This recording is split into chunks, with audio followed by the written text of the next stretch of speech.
A lot of people have phrased the final weeks of this election, now the final days, this way. Trump is doing everything wrong. Harris is doing everything right, strategically, even if you set aside your political views. And still, of course, the election could go either way. Another example of this. Trump does not need another area to motivate voters to vote against him. And now we have another because of some leaked video. You may have seen that. I also want to talk about some audio on a different subject and remind people of the absurdity of Trump's healthcare promises. So a lot to go through. As we do, please remember to click the subscribe button if you have not already. I want to start with a flashback before getting into the big news item of Trump. We forget this. Advocating in his 2016 campaign for universal health care, just to show you how all over the map he's been. But universal health care. I am going to take care of everybody. I don't care if it costs me votes or not. Everybody's going to be taken care of much better than they're taken care of now. The uninsured person Right. is going to be taken care of. They're going to be taken care of. How? I would make a deal with existing hospitals to take care of people. And you know what? This is probably... Make a deal. Who pays for it? The government's going to pay for it, but we're going to save so much money on the other side. It's absolutely correct that if you support the correct universal healthcare system, as we see in countries around the world, you do end up saving money. We as a country spend way more per person on healthcare and have much worse health outcomes and less people are covered. So it's absolutely the case that we should move towards at least what he was alluding to there. It's just he never intended on doing that. And of course, Republicans are always going to oppose such a program. And then you remember these promises. Replace Obamacare, and we're going to come up with a much better plan. We're going to come up with a great health plan. And this is a great plan. Wait till you see the plans we have coming out literally over the next 4 weeks. We have a plan coming out, an additional plan coming out in a very short period of time. We're going to have fantastic health care, and the plan is coming out over the next 4 weeks. We're signing a health care plan within 2 weeks. 9 years after you first started running, do you have a plan, and can you tell us what it is? Obamacare was lousy health care. So just a yes or no, you still do not have a plan? I have concepts of a plan. We already have the concept of the plan, and it'll be much better health care. What the plan is? Yeah, well, we'll be announcing that in about 2 months. Can you commit? You get the point. And that contextualizes this big reporting that is bringing back into focus, which is a nightmare for Trump. He may have a catastrophe on his hands because of the alienation of Puerto Rican voters in Pennsylvania specifically. And that might cause him a massive electoral headache. You add to it all the things that are already there on the forefront of people's minds, but we've allowed to shift away from the conversation how much people are opposed to Trump ripping apart the Affordable Care Act and leaving millions of Americans uninsured and not protecting pre-existing conditions. And that's what we have to put into our minds every time the conversation of Trump's beautiful healthcare plan that he's been promising for years. And that's exactly what's happening. Right before the election, October surprise, Mike Johnson's dropping a bomb on Trump to say, we're going to do something huge with healthcare. Mike Johnson, the Speaker of the House, was campaigning in Pennsylvania in a House district and was talking about Obamacare. I think we have this exchange. Let's play it. Healthcare reform is going to be a big part of the agenda. When I say we're going to have a very aggressive first 100 days agenda, we got a lot of things still on the table. No Obamacare? No Obamacare. Yeah, the ACA is so deeply ingrained. We need massive reform to make this work, and we got a lot of ideas on how to do that. So he says no Obamacare, says massive reform to the healthcare system. Obamacare is pretty popular. It's as popular as it's ever been, by the way. Mike! Bleep! Mike! We just... This is what Trump's thinking. We just got over the concepts of a plan debacle. Now everyone's thinking about how terrible I am on healthcare again. Democrats sweeped, I say, the 2018 midterms on the issue of Trump's coming after Obamacare right before an election. Remember how you felt about that. Here's more reporting. NBC News has exclusive reporting on comments made by House Speaker Mike Johnson, promising, quote, massive changes to the way health care works in this country if Donald Trump wins the presidency again. The remarks came on Monday night in Pennsylvania at a campaign event for a Republican House candidate. Let's bring in NBC News senior national political reporter Sahil Kapoor. Sahil, what more do you know about this? Hey, Mika. Well, Speaker Mike Johnson is reopening the politically explosive debate over the Affordable Care Act, also known as Obamacare, just 1 week before Election Day. He told attendees at a closed-door campaign event in Pennsylvania that if Donald Trump wins the election, Republicans will look to make massive changes to the healthcare system. He wasn't specific about what exactly they would do, but he made clear that deregulation would be a part of it. And when he was asked about Obamacare, he also took a shot at the law. Let me play you exactly what he said in this footage that NBC News obtained exclusively. Take a look. We want to take a blowtorch to the regulatory state, okay? Yeah. I mean, these agencies have been weaponized against the people. Yeah. It's crushing the free market. It's like a boot on the neck of job creators and entrepreneurs and risk takers. And so healthcare is one of the sectors, but we need this across the board. And Trump's going to go big. I mean, he's only going to have one more term, right? Can't run for re-election. Right. And so he's going to be thinking about legacy, and we're going to fix all these things. And, No Obamacare?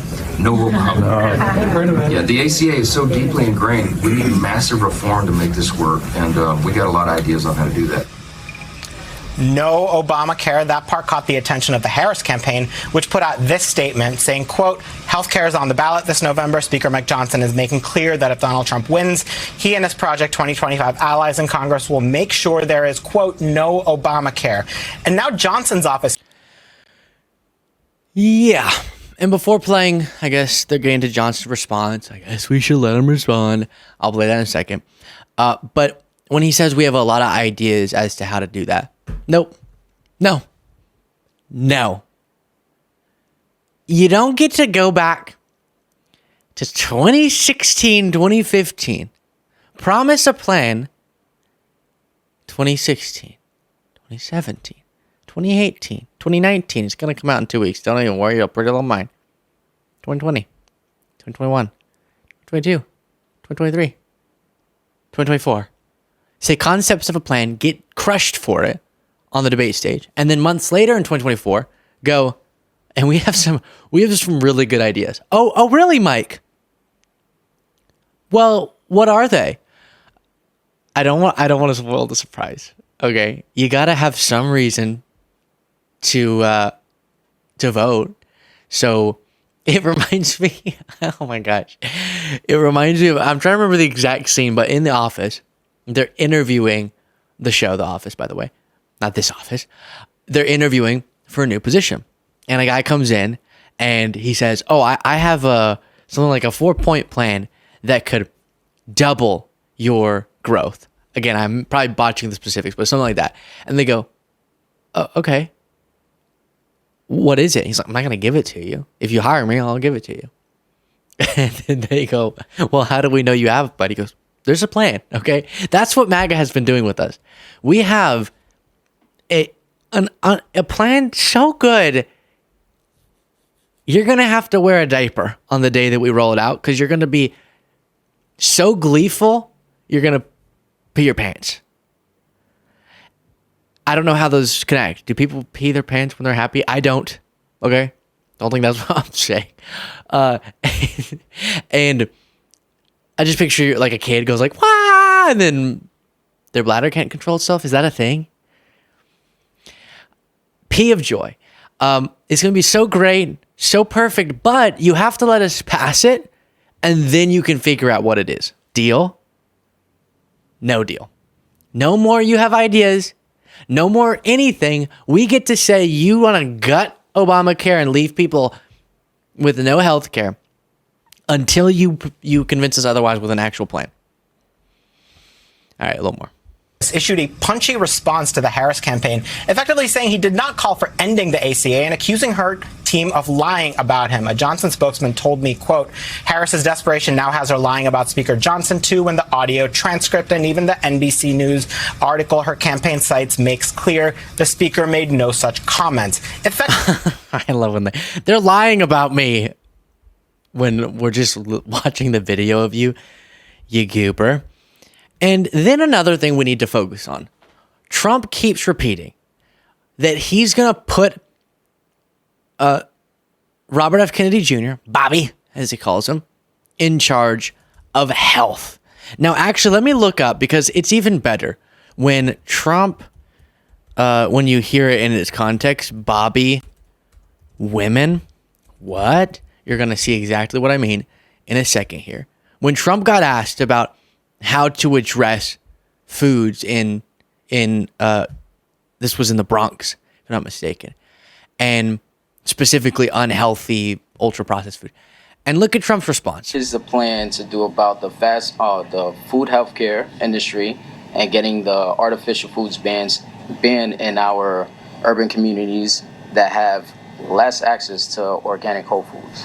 So, Bobby Kennedy, right? Everybody likes Bobby. And he's so big into the health food and women, things, everything. He wants to do things in the environment. And he endorsed me. First. Why? We are the world's sole superpower. We have served as an example of what democracy can be. We allowed for a geopolitical environment that has given the ability for democratic nations to thrive like they wouldn't have otherwise. We did a lot of things wrong. I'm not ignoring that, but bear with me. There's a point coming. We helped to stop the Nazis, damn it. And you want to put this guy in charge of that country? You want to put this guy in charge of the red, white, and blue? Who gets asked about what are you going to do to make communities healthier? And he goes, Bobby. Everyone loves Bobby. He's all into the health things and the women things. And he's going to do a lot. And the environment. Time Kennedy's ever endorsed a Republican. Maybe it's going to be the last, but I doubt it. And he's a great guy. He would be so perfect. He doesn't like artificial foods, and he doesn't like pesticides and all the stuff they put on them. And if you listen to him for 10 minutes, I mean, he says other countries that don't do anything are healthier than us, okay? We're not that healthy, to put it mildly. So no artificial foods. We don't want artificial. We have plenty of food. The food isn't our problem. And our farmers are great. And our farmers aren't allowed to do their job. You know? Why is that his response to everything? The Border Patrol, they can't do their job. The police, Kamala won't let them do their job. Farmers, they can't do their job. If everyone just does their job, we leave everyone alone, then everything's going to be perfect. And that's why things were so perfect before we implemented regulations. Wait, no, we implemented them because things weren't perfect, obviously. Of course, some regulations are totally worthy of getting slashed if they're not effective or they're too much of a burden and they're not actually making people safer. But when people act like there's this perfect libertarian world where if everyone could just do their thing, then we're all just going to do so good, it'd be perfect. Well, we were more like that before, and we went, there's some issues still. And that's why we got here, people. Oh, little kids' fingers are getting ripped off in a factory. Let's protect them with a regulation. Oh, you're putting such a burden on factories. If we just had no regulations, everything would be solved. Listen to the beginning of this response again. So, Bobby Kennedy, right? Everybody likes Bobby. And he's so big into the health food and women, things, everything. He wants... Yeah, how many times has he cheated on his wives throughout his life? I guess he is very into women things. But... Again, people are going right now. As I'm saying this out of my mouth, people are walking or standing or actually clicking Trump's name, voting for him, And when he gets asked about health, he says that Bobby is in charge. And while some of what Robert F. Kennedy Jr. has talked about as it pertains to ultra-processed food, even with his misunderstandings about certain things, I do think we need to address how unhealthy so much of American food is. But what would be the outcome of putting him in charge of the agencies he says he's going to be in charge of? Would be devastating because of Robert F. Kennedy Jr.'s views on other subjects like vaccines. And how if you look at the millions and millions and millions and millions and millions and millions and millions and millions of people who have been saved, essentially, the number of people who aren't dying from illnesses that they would otherwise if it weren't for vaccines, and Bobby's prescription so often being, no, they shouldn't have had the vaccine that allows for us to eradicate certain diseases, and saying he should be the one in charge of the agencies that regulate these things is disturbing. Here's Jake Tapper breaking it down. Tariffs and also talking about how she's going to give a middle-class tax cut to 100 million Americans. We've also heard former President Trump make this promise to the American people, talking about Robert F. Kennedy Jr. I'm going to let him go wild on health. I'm going to let him go wild on the food. I'm going to let him go wild on medicines. So that's Donald Trump prescribing a role for Robert F. Kennedy Jr. if he were to win Donald Trump a second term. RFK Jr. Seemingly affirmed the former president's words earlier this week. President Trump has promised me is control of the public health agencies, which are HHS and its sub-agencies, CDC, FDA, NIH, and a few others, and then also the USDA, which is key to making America healthy. Just a reminder, RFK Jr. has no medical license and has made wildly inaccurate claims about all sorts of medicines, including childhood vaccines. And frankly, this is what he said. It's kind of a deranged remark about coronavirus. In fact, COVID-19, there's an argument that it is ethnically targeted. COVID-19 attacks certain races disproportionately. COVID-19 is targeted to attack Caucasians and black people. The people who are most immune are Ashkenazi Jews and Chinese. I mean, there aren't even words to describe what hackery that is. Wildly inaccurate. Plenty of Chinese people, plenty of Ashkenazi Jews died because of coronavirus. Actual medical professionals are sounding the alarm about RFK Jr. playing any sort of role in healthcare with this country. CNN's medical correspondent Meg Terrell's with. So if you want Bobby to be in charge of health and women things, to quote Trump, health things and women things, I guess vote for Trump. But if you don't, please don't vote for Trump. Another little bit of audio that's being circulated around that is damaging to Trump's campaign is Elon Musk admitting that when Trump says over and over again, oh, Elon Musk is going to cut the way that we're going to balance these crazy tax cut proposals and the way that we're going to shove, this would be my language, not theirs, but the outcome of their policies, all this wealth back in the direction of wealthy folks who don't need it, but not jack up like we did last time, the deficit, and thus add a lot more to the debt. Trump adding more than any president in American history to the debt when he was president, adding twice that of Biden, even if you exclude the pandemic, because the excuse is always, it was the pandemic. Nope, even before that. And so he's saying, but this time is going to be different because we're going to cut so much waste.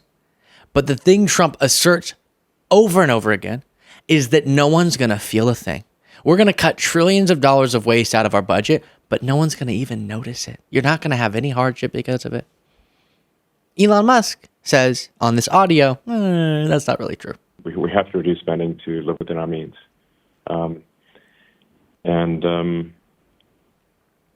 Yeah, that necessarily involves some temporary hardship, but it will ensure long-term prosperity. Next up, we have a question.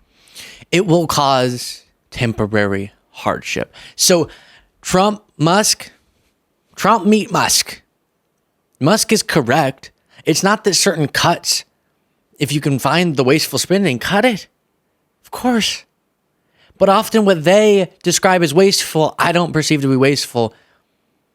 Like programs that are necessary for people. Like whenever Republicans try to restrict who was receiving food stamps.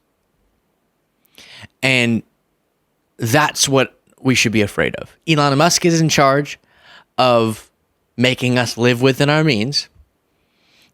And we're gonna put the party in power to help address our debt, the party that has the worst record on debt. Interesting. And Elon Musk is going to teach us how to live within our means with the money he has. Oh gosh, what a crazy. So Bobby in terms of health and women things, Elon Musk in terms of budgetary things. How could that not go wrong? Trump in charge of retribution. Quite the presidency. Let me know what you thought of all that. A little Halloween nightmare there for Trump as people are realizing, hopefully, based on these stories, that they should not elect him. And click the join button below if you want to get the bonus show.